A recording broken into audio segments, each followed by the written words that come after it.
I love fancy hors d'oeuvres and appetizers, but they take an eternity to prepare and they take seconds to eat. So like, what is the point? I'm gonna show you a super simple cocktail and the easiest cheese platter that really anybody is gonna love.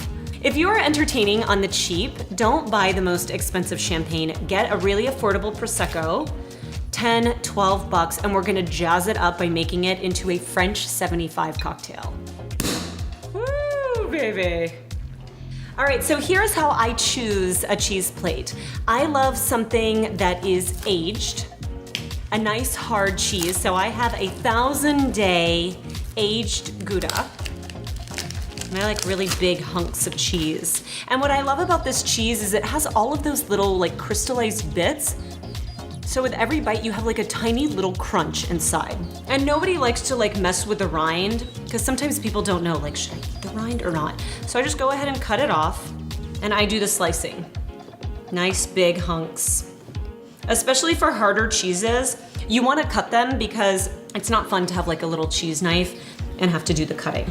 I try not to make things too structured because when something looks perfect, you're afraid to be the one to like dig in first.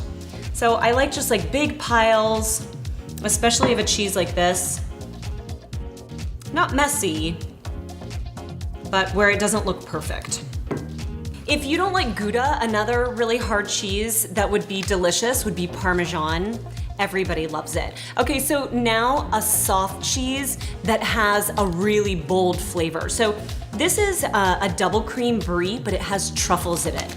Truffles are still really popular. We love them. We put them in everything.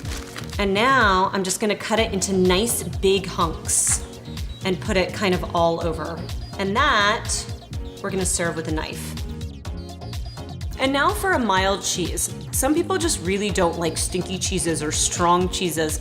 So I love to have Chevre, which is goat cheese. This one is crusted in herbs. And it's just something that's really mild flavored and everybody's gonna love. Okay, so now let's talk about dressing your plate, because just like that, it looks fine, but you want all of the other yummy stuff with it. So I have some dried figs. I'm gonna put those in a nice pile. And I love the combination of like a chewy fruit with something crunchy, like a nut.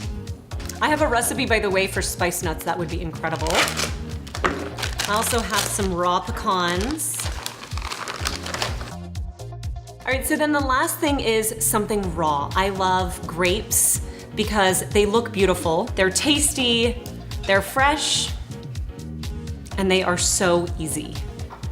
Super simple. It doesn't have to look like incredible. You just put it all on a platter, put it out with some crackers, and everybody's gonna love it. So here is how simple a French 75 is. I'm using gin. Any kind of gin that you like, use that one. I'm gonna get a big sugar cube, okay? And this is important. You want a sugar cube because it just looks so beautiful down in the bottom of your champagne glass. You're gonna put some gin in the bottom.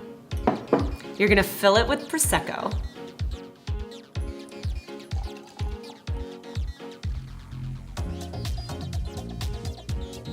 A little bit more. There we go. And now I'm gonna garnish it. Okay, so you take your lemon, you just peel it with a peeler, and now you're gonna twist it. And twisting it brings out all of the oil from the lemon and it adds just the perfect flavor of lemon. I mean, could this look any more elegant? It was super simple. It's my best friend Tanya's favorite drink, so cheers to her. And cheers to you guys. Happy entertaining. And let me know if you have any recipes that you want me to try out. Cheers.